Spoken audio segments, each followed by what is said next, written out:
Yeah, so Conny Ochs, I thought we could start with a bit about how you went solo in the first place. So, did you first start as a musician, as a solo artist, or did you just at some point get sick of bandmates and decided that I'm going solo?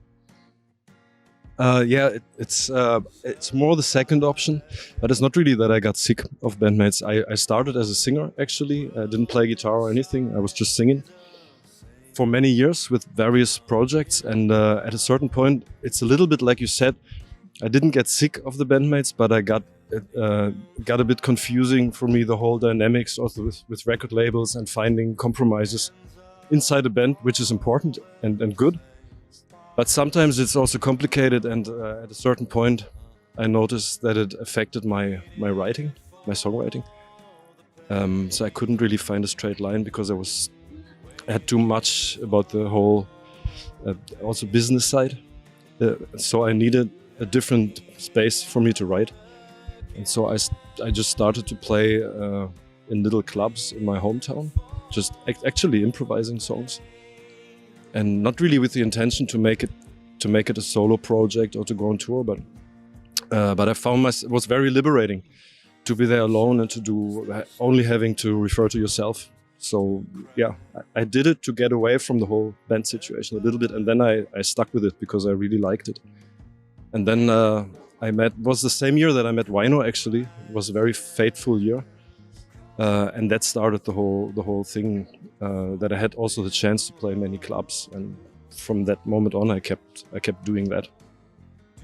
Yeah, how would you describe your solo material in your own words, and maybe also the evolution of your solo music through the years? In the beginning, the first album, the Raw Love Songs album, I tried to do something as stripped down as possible, like regarding instrumentation and also regarding the way of recording. Like I did it in 2 days, all live, just with the microphone on the guitar and a microphone for the voice, and no overdubs. And from that album to the last one, which is Doomfog, I noticed, without actually thinking about that before, that I arrived again almost at a band setup, which in the beginning I wanted to avoid, but. The last album has has also drums and a lot of instruments. It's almost like a band. And in fact, for the tour for Doomfog, I also played with a band again. So I came back to playing with people, which is nice. And now I'm actually at a point where I'm looking forward to play with people again a lot and not being so much alone. I still do solo gigs, but I try, if I can, involve also other people. And if you ask me about maybe the core of the music in general, I think that didn't really change, because I think my lyrics are kind of dark, you could say, in a way. I try to explore the more hidden parts of my own psyche, also of the psyche of people that I meet. Try to tell stories that maybe a usual songwriter would not talk about. I mean, now there's a scene, like a dark folk scene, but 10, 12 years ago it was not so common. And I think that dark core, like the heaviness that I like in music, I try to put that into a songwriter context, so that it's heavy, but it's not necessarily distorted or heavy sound-wise. And I like this ambivalence. Yeah, we are here in south of Mainstream Festival, and you are here also as a visual artist. Could you tell us a bit more about the visual side of your artistry? Yeah, I'm happy to do that. I was invited from Andreas, the boss of the label, to do an artist tent, or to be part of the artist tent, also with 3 other great artists who work with Andreas. And I actually started doing like drawing and visual arts in general before I started playing music, like since I was a child actually. And I always thought I'm gonna do that when I grew up. And then I started playing guitar with my friends. And from that on, I took a completely different turn and focusing only on music.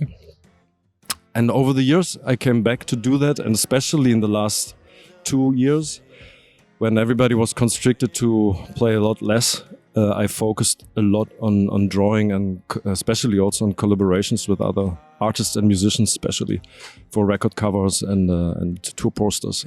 And I find that really liberating also regarding writing songs or writing your own music, to get away a little bit and to fuse these two art forms together. It's a great combination. Makes you more relaxed instead of only focusing on one thing. Helps me being more relaxed towards my own intentions. Comes more naturally. And here we're gonna show these 3 days. All of us, we show a few of our artworks, and we're also gonna draw live in the tent.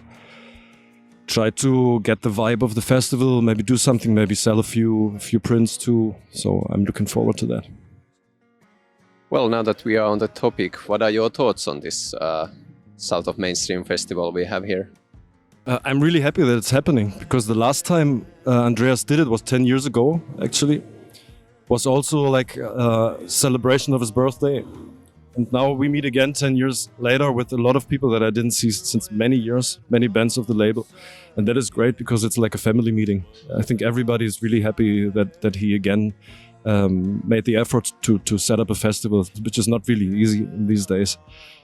And we're just happy to be here. It's like a big family celebration, and I'm really looking forward to the bands who are gonna play.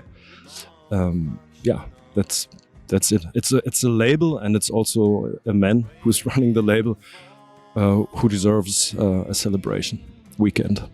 Yeah, the man and the legend. Yeah, Mr. Andreas Cole. Yeah. So let's talk a bit about inspiration. For you, are the sources of inspiration the same when you write music, or when you make visual art, or write lyrics, or how do you work? I think it's a bit different with the visual art, because, like I said before, it's a lot about collaboration. So I'm not really... I do also drawings like on my own, like free work, but mostly I try to interpret something like music that somebody sends me, who's looking for a record cover, for instance, or also just lyrics.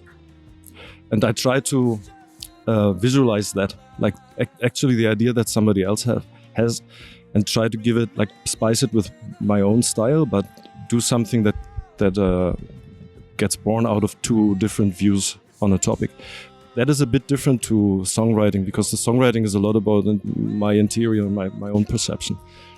And that's what I said before, that actually is cool, because you get working with people opens up a lot of different views on the world, which is, to me, is very important, I notice. Because otherwise sometimes you get stuck in your own circle, and I try to escape that.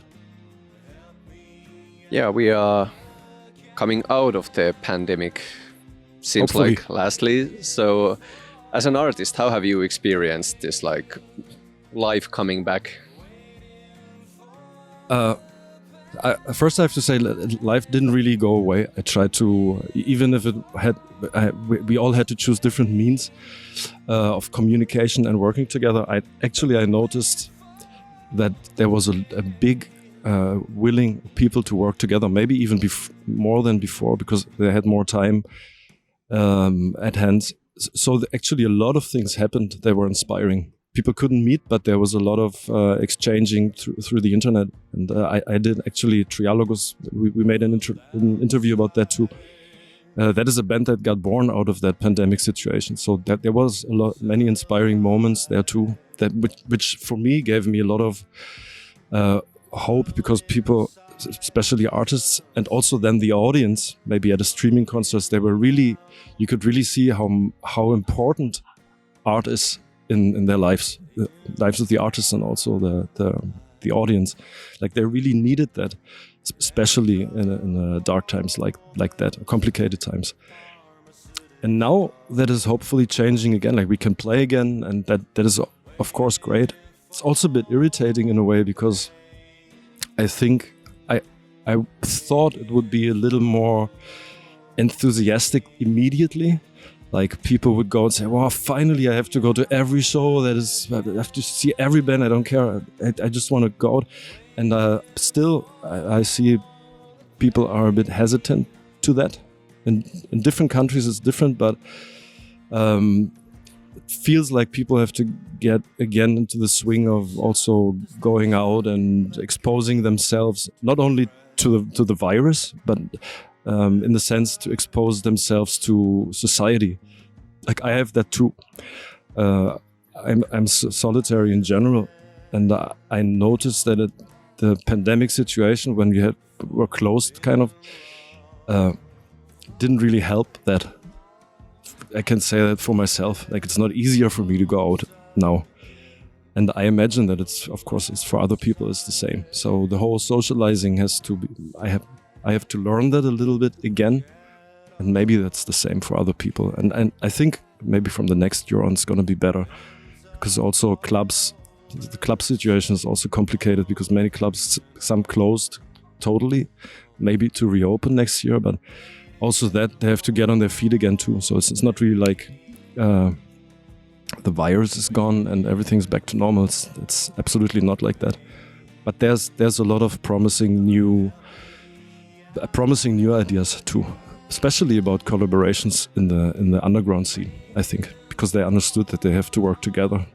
If you want to set up something, you have to work with other people. Bands have to work together. Clubs have to work together. Everything that is apart from the mainstream has, I think they discovered that again. And there's a great force in that. And